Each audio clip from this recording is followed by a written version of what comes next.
Yo, what is up everyone? This is OJ over here from PlayerEssence and welcome to the Nintendo NX discussion. And I didn't really feel like talking about this today, but I've been flooded with messages and people that are concerned and upset and complaining and jumping to conclusions, so I'll go ahead and address it briefly.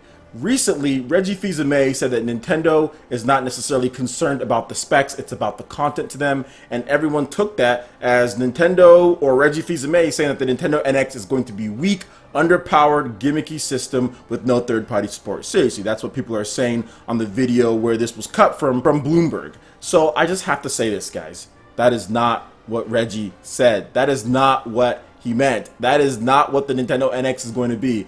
Everything that I've heard so far, everything that is leaked so far is that the Nintendo NX, and what I mean by is leaked from credible sources, is that the Nintendo NX is going to be a powerful system, at least on par with PlayStation 4, if not a little bit stronger. Square Enix already announced games like Dragon Quest for it. So the fact that that's coming to the PlayStation 4 and it's probably going to be coming to the Nintendo NX shows that the system is capable, and it's definitely not going to be this super weak system like people are painting it out to be. For Nintendo themselves, they have never been big, at least in the past decade or so, on the graphics race. Even if you look at the Nintendo Wii U, that system did not take full advantage. At least Nintendo did not take full advantage graphically of that system. So I think that's where Reggie Fils-Aime was coming from. He never said anything about not providing a good spec system for third-party developers to work on. Otherwise, we wouldn't have seen Square Enix excited about the system and saying that Dragon Quest was coming to it. We also have Koei Tecmo and other developers saying that, hey, they're looking into it. EA has jumped in and said, hey, if it makes sense, we're in constant communication with Nintendo.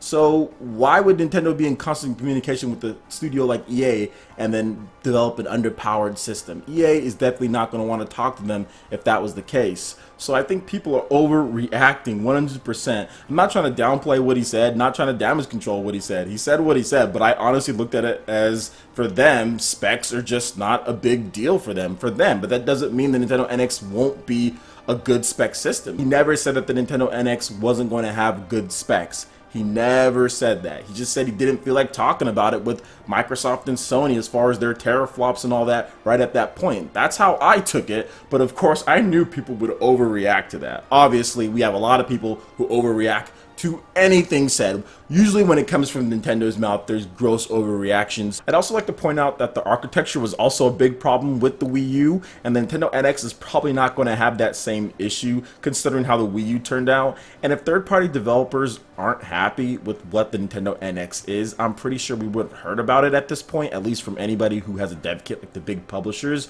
So I doubt that's the case. We still haven't heard anything. Where we've heard issues or concerns from developers with the PlayStation 4 Neo, and I'm pretty sure we're going to hear some concerns with the Xbox One Scorpios. I also don't want you guys to think that I'm trying to say, oh, the Nintendo NX is going to be way stronger than the Scorpio, or it's going to be on par with it, or way stronger than the PS4 Neo. That's not what I'm saying. It could be weaker than all that. All I'm trying to say is that the Nintendo NX is minimum on par with the PlayStation 4, so it's going to have graphics that are very capable in this generation, and we do know that the PlayStation Neo and the Xbox Scorpio cannot have exclusive games for it. All of the accessories and everything for them are going to have to be playable on all the different console models. Otherwise, you're going to alienate the fan base. So just as long as Nintendo has a capable system up to the PlayStation 4 level or Xbox One level, then they should get those ports. The only way that they wouldn't is because if the developer doesn't think that their game is going to sell to the Nintendo fan base, or if that fan base is not growing as far as the sales go. And I think when the system is revealed this September or so, you guys are going to see that all this overreaction was for nothing, because the Nintendo NX is going to be a good spec system for a good price, and it's going to have some fantastic games for it, and it's going to have some nice functionality to it as well. Although I will say that was horrible PR by Reggie Fils-Aime. He really should have just said the Nintendo NX is going to be a fantastic system with great graphics and great games, and you're going to see that when we show off the system later. That's all it really should have been, and that would have been that. He shouldn't have said one thing or another, or it's about this over this. Gamers want to know that they're getting the full package. So I do think that was bad PR, and hopefully everything gets cleared up by the time that they do show off the system later in the year. I'm going to play the wait and see game. If you guys want to overreact, be my guest. Overreact. Alright guys, that wraps it up for this one here. Go ahead and hit that like button if you did like it. Lets me know you guys want more content like this going forward in the future. And also subscribe to PlayerEssence for more news, reviews, trailers, tips, and tricks, and everything on the Nintendo NX. Thank you so much for watching, and we'll see you for the next overreaction. We'll see you for the next video. Peace.